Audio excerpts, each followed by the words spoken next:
Hey guys, welcome back to my workshop. Little sit-rep update for you.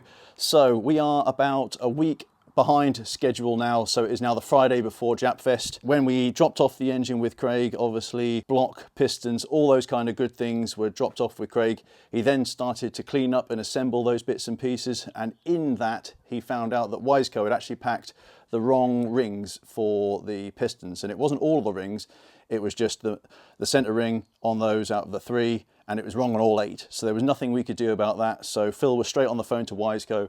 They fixed it and got a pack of rings in the post.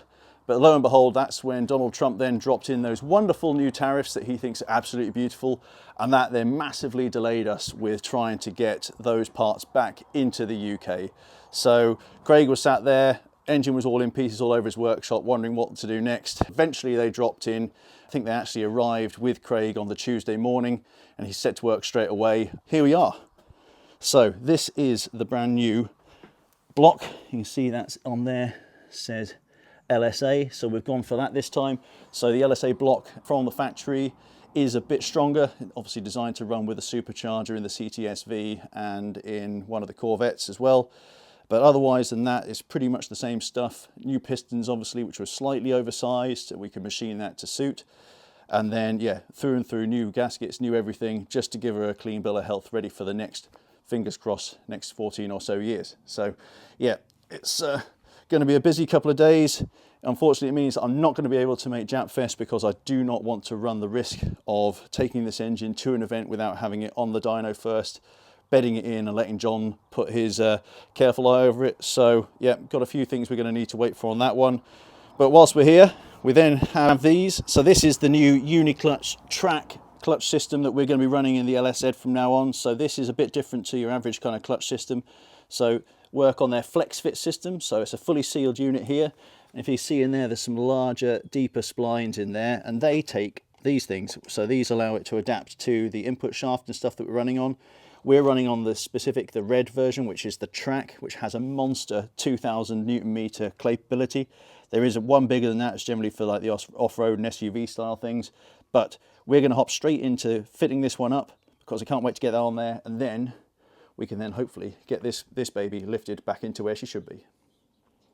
Sorry, before we actually hop onto that, there is one more thing I wanted to talk about. So between Goodridge and Craig, we then actually this time drilled out the heads. So these are the 2 front points for the coolant bleed system, and these are the 2 rears. So between Craig and Goodridge, they've helped us to sort out the fact that we can link all 4 of these together. We've never had a cooling issue before, but the important piece of this is now it allows any form of air bubbles and stuff like that do form, either hot or cold, in the back of the heads.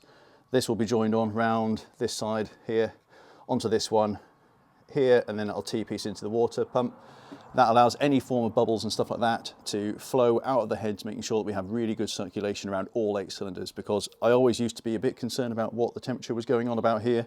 We used to have a water temp sensor in this rear port, but yeah, that one didn't always read quite as accurately as I was hoping. So this is another peace of mind, another bit of biz over engineering, but definitely something I wanted to do. Definitely made a bit more challenging by the fact we have the monstrous supercharger sat on top here and the oil pressure relocation. So we've had to route the piping in such a way to suit that. But I think overall, thanks to Goodridge there, come up with a really neat bespoke system that will fit and work with the supercharger.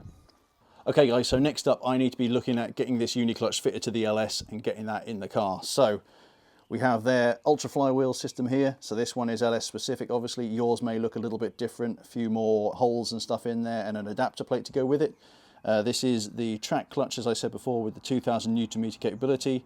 Then we have the actual splines for the inside and what will match your input shaft. So this is part of their flex fit system. And then we'll be needing all of these to get this ready for the car itself. So if we flip onto the back of the UniClutch, you'll then see there is a QR code on here. So this says scan to register. Do not think this is just any generic QR code that's stuck on every single one of these. This is specific to your clutch. So this has build date of the whole thing, information about the clutch, all kinds of useful bits and pieces in there. You can also register your clutch on the UniClutch website, and importantly, navigate your way through to the user guide on how to install one of these unique systems. And I highly recommend doing that because it doesn't follow just your regular pattern.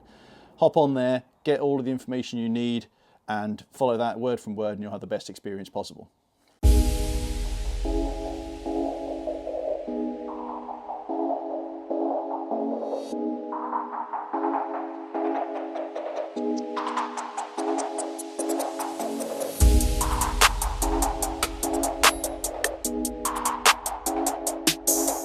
Right then guys, it is now time to actually put this UniClutch together and actually get it fitted to the LS. So what we're going to do first is we'll have a look through each of the boxes, see what's actually in there, how the kit comes to me, and then that'll be a bit easier for you if you come to install your own.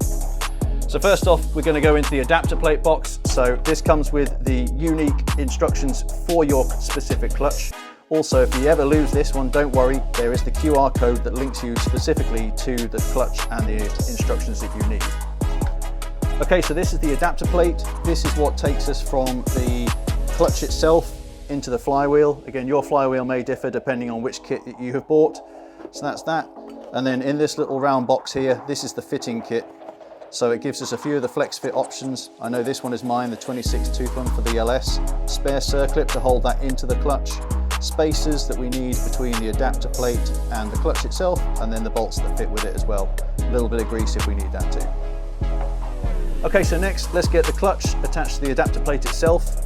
Have already fitted the flex fit fitting in there itself and the circlip, so make sure you spend a little bit of time to make sure that circlip is fully home and fully tight, because that's what holds that flex fit fitting in there. So now I'm going to turn the clutch upside down. I've already checked the instruction manual. I know what size adapters I need from the fitting kit, so I'll put them all on here. Then we'll get the fitting kit bolts.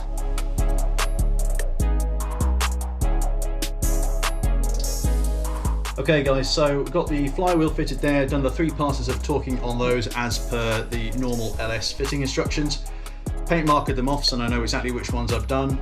I've also now moved over back to the installation of the adapter and the clutch itself, and I've done the same just to double check those torque settings I've done. So next thing, it is a case of using the again cap screw bolts that were fitted in the kit, and we'll lift the whole assembly onto the flywheel.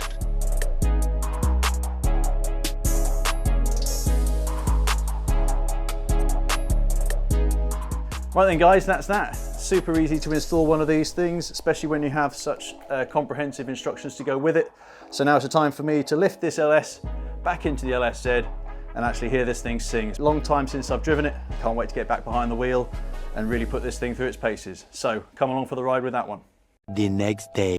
Right, morning guys, it is now Sunday morning. A few things have happened since I last spoke to you. The engine is now in, the UniClutch is on, Quafer's on the back. That all works absolutely like a dream.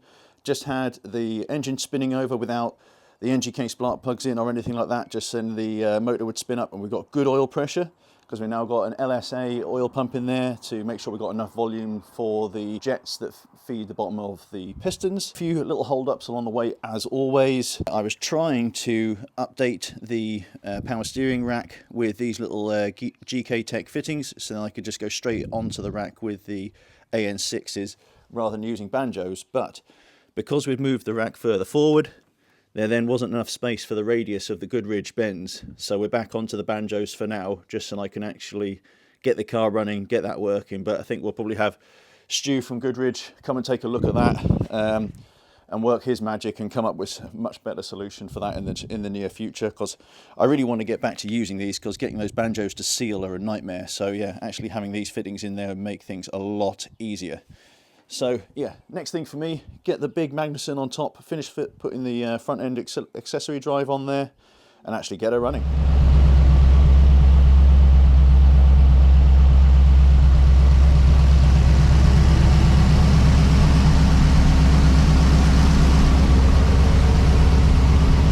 Right then guys, so what you just saw there was the very first running of the LS. Well, not quite the first. So the very first time, it turns out, during my little rewire and stuff I'd done on here, the actual mains power to this entire bank of coils was in the slightly wrong location. So a little bit of time troubleshooting that one, but then there we go, all 8 cylinders running sweet as a nut. Oil pressure is phenomenal, about the 65 psi, 63 psi cold it was, and then went down to about 55 to 57 warm.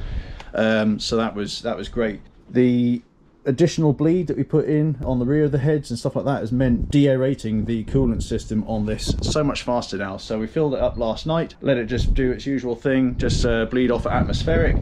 Absolutely straight away, all the pipes are getting nice and warm as they should do. She went to 92 degrees, stuck there, solid as a rock. So just letting her cool off now. We'll do a few more cycles of those over the next couple of days. And yeah, be ready for hitting the dyno whenever John and Craig give me the thumbs up. So now time to start buttoning up some of these other bits and pieces. Obviously got the full body kit and stuff like that to do now. Got a few more bits and pieces, got some wiring to do on the front here, because just try and neaten all that off, but also make it so now we've got a full engine loom rather than a vehicle and engine loom together, which obviously means taking the engine in and out that much harder. So yeah, just sort of trying to refine the car every time you do a little bit of work on it.